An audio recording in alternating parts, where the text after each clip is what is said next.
ஆவியானவரிடமிருந்தும் கிருபையும் சமாதானமும் நல் பேராசீர்வாதம் ஜூன் மாதத்தின் முதல் நாள் அதிகாலை வேளையிலே ஆண்டவருடைய திருவீட்டிலே வீற்றிருக்கிற நம் ஒவ்வொருவருக்கும் மிகுதியாய் உண்டாவதாக. ஆமேன். இந்த வேளையிலே சிந்தனைக்காக ஆண்டவர் அருளுகின்ற வாக்கு, நான் வாசித்து கேட்ட திருமறை பகுதியிலிருந்து ஒரு வசனத்தை நான் வைக்க ஆசிக்கின்றேன். 2 ராஜாக்களின் புஸ்தகம் 6வது அதிகாரம் 16வது வசனம்.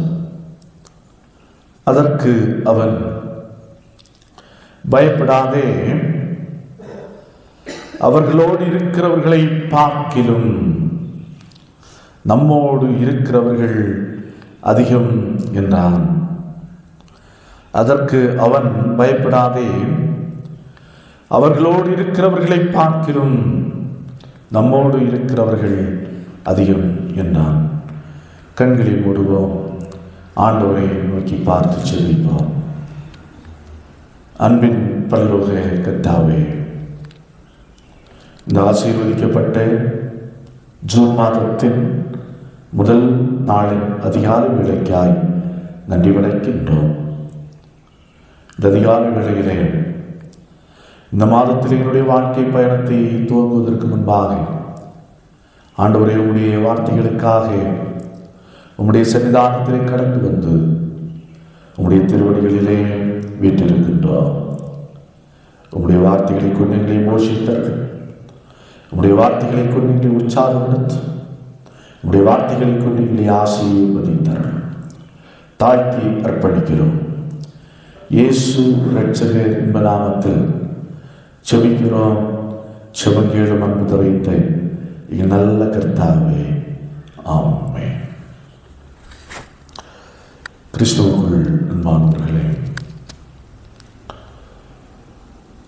இலங்கை தேசத்திலே LTTயினருக்கும் இலங்கை இராணுவ படையினருக்கும் கடைசி யுத்தம் நடைபெற்றது.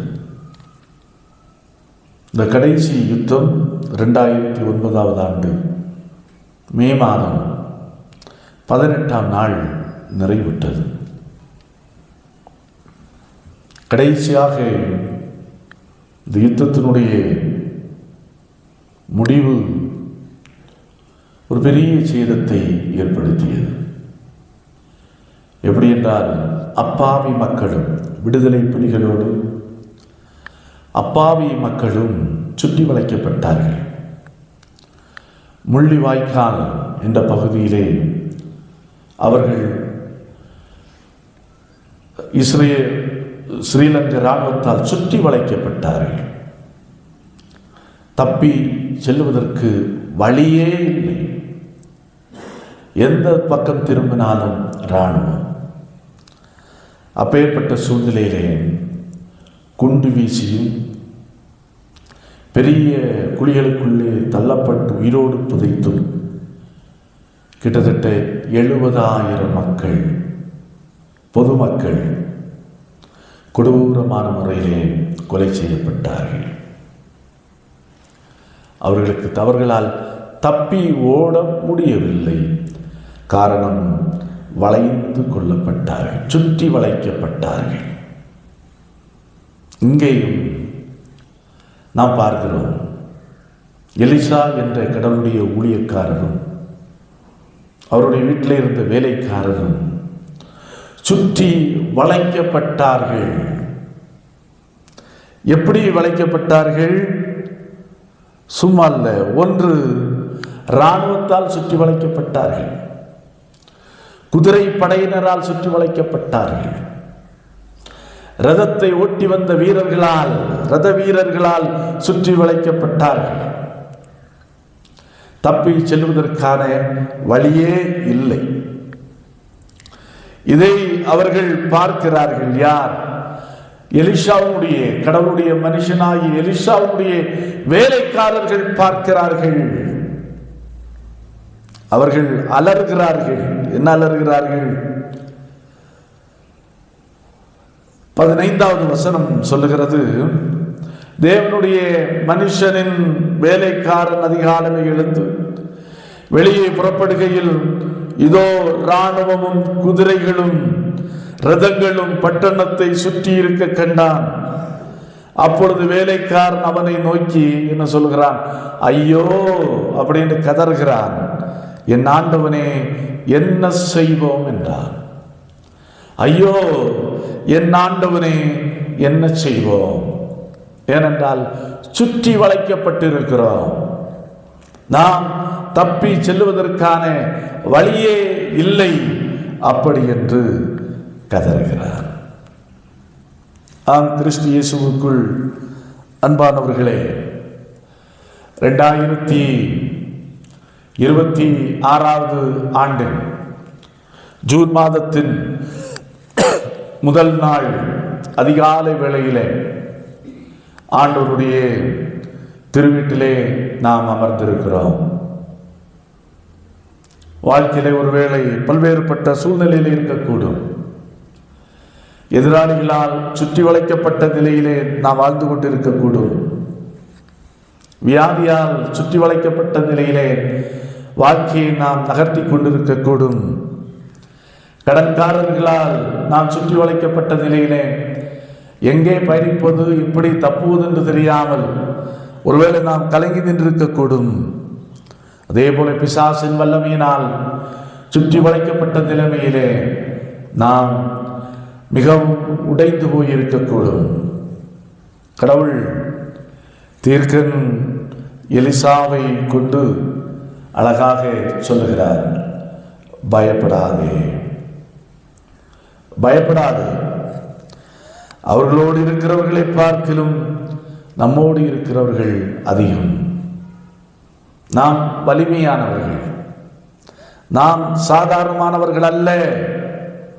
அப்படி என்பதை அவர்களுக்கு இருக்கிற இராணுவ படையை விட, குதிரை படையை விட, இரத படையை விட நம்மளே வலுவான படை நம்மை சுற்றிலும் இருக்கிறது என்று எலிசா தன்னுடைய வேலைக்காரனை திடப்படுத்துகிறதை, தைரியப்படுத்துகிறதை நாம் பார்க்கிறோம். அதே போல அன்பானவர்களே, ஆண்டவர் பயப்படாதே என்று சொல்கிறார். ஆண்டவர் நம்மோடு இருக்கிறார், நம்மை சுற்றிலும் இருக்கிறார். இங்கே நாம் புரிந்து கொள்ள வேண்டும். அதான் ஏசாயா தீர்க்கதரிசியின் புஸ்தகம் 12வது அதிகாரம் 2வது வசனத்தை வாசித்து பார்க்கின்ற போது பாருங்கள், இதோ தேவனே என் ரட்சிப்பு, நான் பயப்படாமல் நம்பிக்கையாய் இருப்பேன். இந்த நம்பிக்கை நமக்கு தேவை. இந்த நம்பிக்கை எலிசாவுக்கு இருந்தது. அதே போலதான் மார்க் எழுதிய நற்செய்தி நூலிலே 4வது அதிகாரம் 40வது வசனத்திலே அக்கறைக்கு சீடர்களோடு பயணப்பட்டு படகிலே தூங்கிக் கொண்டிருந்த போது எதிர்பாராத கொந்தளிப்பும் புசல் காற்றும் உண்டாகிறது. அப்போது சீடர்கள் மிகவும் கலங்குகிறார்கள். கப்பலின் பின்னணியத்திலே தூங்கிக் கொண்டிருந்த இயேசு கடைசியாக எழும்பி அவர்களை பார்த்து காற்றையும் கடலையும் அதட்டிவிட்டு சொன்ன காரியம், ஏன் இப்படி பயப்பட்டீர்கள்? ஏன் இப்படி பயப்பட்டீர்கள்? கிறிஸ்துவுக்குள் அன்பானவர்களே, ஏற்கனவே சொன்னது போல நாம் எதிராளிகளாலும், கடன்காரர்களாலும், வாழ்க்கையின் இருண்ட பக்கங்களாலும், வியாதிகளாலும், பிசாசின் வல்லமைகளாலும் ஒருவேளை சுற்றி வளைக்கப்பட்டிருக்கலாம். நமக்கு தேவை உறுதியான நம்பிக்கை. உறுதியான நம்பிக்கை. பாருங்கள், எலிசா அவன் வேலைக்காரரும் ஒரே இடத்திலே தோத்தான் என்ற இடத்திலே தங்கியிருக்கிறார்கள். ஒரே வீட்டிலே தங்கியிருக்கிறார்கள். எலிசாவினுடைய பார்வையை பாருங்கள், நம்பிக்கையை பாருங்கள். வேலைக்காரனுடைய பார்வையை பாருங்கள், நம்பிக்கையை பாருங்கள். வேலைக்காரன் மாம்சீக கண்களாலே சுற்றி நிற்கின்ற இராணுவ படைகளையும் குதிரைப்படை வீரர்களையும் தான் பார்க்கிறான். மட்டுமல்ல, அதனுடைய விளைவு ஐயோ என்று கதறுகிறான். அதே வீட்டுக்குள்ளே இருக்கிற எலிசா பார்க்கிறார், எப்பா, அவர்களை விட நம்மை சுற்றி நிற்கிறவர்கள் அநேகம் பேர் அப்படி என்று சொல்லிவிட்டு சொல்கிறார், ஐயோ என்று சொல்லாதே, நீ பயப்படாதே. ரெண்டு பேரும் ஒரே வீட்டுக்குள்ளே ஒரே நிலையிலே தான் இருந்து கொண்டிருக்கிறார்கள். ரெண்டு பேருடைய பார்வையும் வித்தியாசமானது. இந்த எலிசாவுடைய விசுவாச பார்வை இந்த வேலைக்காரனுடைய பார்வையிலிருந்து முற்றிலும் மாறுபட்டது. ஆம், கிறிஸ்துவுக்குள் அன்பானவர்களே, இதற்கு காரணம் என்னவென்று சொன்னால், அநேக நேரத்திலே நம்முடைய ஆன்மீக கண்கள், விசுவாச கண்கள் குருடாக்கப்பட்டிருக்கிறது. அநேக நேரத்தில் எதிர்மறையான காரியங்கள் நம்முடைய வாழ்க்கையை சூழ்ந்து கொள்ளுகின்ற போது நாம் கலங்கி தவிக்கின்றவர்களாக இருக்கிறோம்.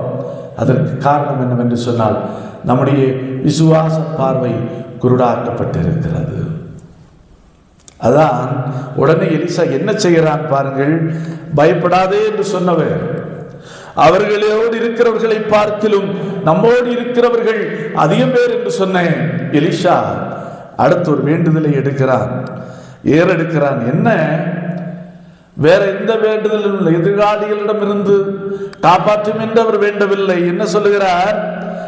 ஆண்டவரே, கர்த்தாவே, இந்த வேலைக்காரன் பார்க்கும்படி இவன் கண்களை திறந்தருளும் என்று ஜெபிக்கிறார். கடவுளுடைய பிரசன்னம், கடவுளுடைய வீரர்கள் நம்மை சூழ்ந்திருக்கிறதை இவன் காணாமல் ஐயோ என்று அலறிக் கொண்டிருக்கிறான், கதறிக்கொண்டிருக்கிறான். என்ன செய்வதென்று தெரியாமல் திக்குப்புக்கு முக்காடி போய் நிற்கிறான். ஆண்டவரே, கர்த்தாவே, இவன் கண்களை திறந்தருளும்.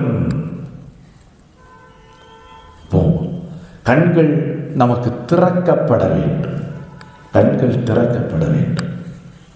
அப்ப எப்போது திறக்கப்படும் என்று சொன்னால், நன்றாய் பாருங்கள், எம்மாவு சீடர்களோடு மரணத்தை ஜெயித்து உயிர்த்த ஆண்டவர் பயணித்துக் கொண்டிருக்கிறார்.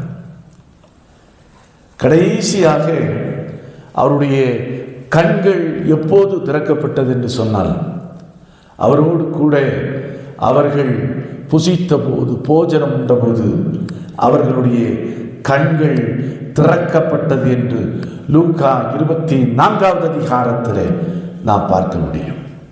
அப்படி என்று சொன்னால், இந்த மாதத்திலே கடவுள் நம்மை நடத்துகின்ற விதத்தை, கடவுள் எவ்வாறு நம்மை பாதுகாக்கிறார் என்ற விதத்தை நம்முடைய கண்கள் காண வேண்டும் என்று சொன்னால், நம்முடைய கண்களை எது திறக்கிறது என்று சொன்னால், திருவிடத்திலே வைக்கப்பட்டிருக்கிற நற்கருணை, சாக்கிரமந்து, திருவிருந்து நம்முடைய கண்களை திறக்க வல்லமை உள்ளது. ஆகவே இந்த ஜூன் மாதத்தின் 1ஆம் நாளின் அதிகால வேளையிலே ஆண்டவருடைய சமூகத்திலே நாம் கடந்து வந்திருக்கிறோம். அந்த விசுவாசத்தோடு இந்த நாளிலே பங்கெடுப்போம் என்று சொன்னால், நிச்சயமாய் நம்முடைய கண்கள் திறக்கப்படும். உயிர்த்தெழுந்த ஆண்டவருடைய பிரசன்னத்தையும் வல்லமையும் நம் கண்களால் காண முடியும். அவர் எவ்வாறு நம்மை பாதுகாக்கிறார் என்பதை நம்முடைய கண்களாலேயே பார்க்க முடியும். இதை நாம் உணர வேண்டும்.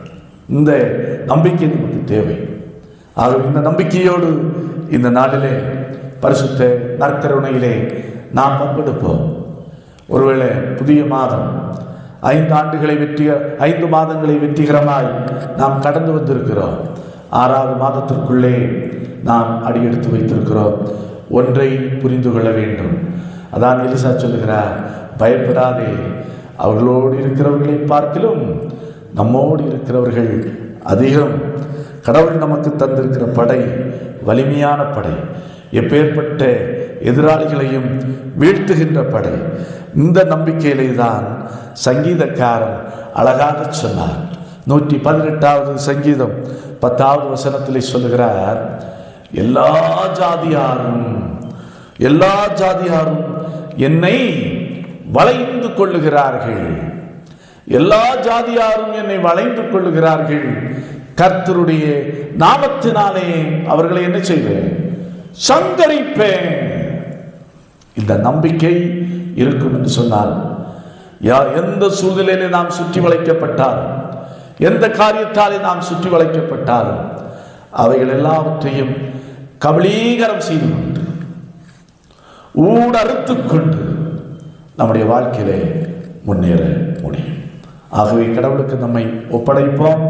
ஆண்டவரே, என் கண்களை திறந்தருளும்.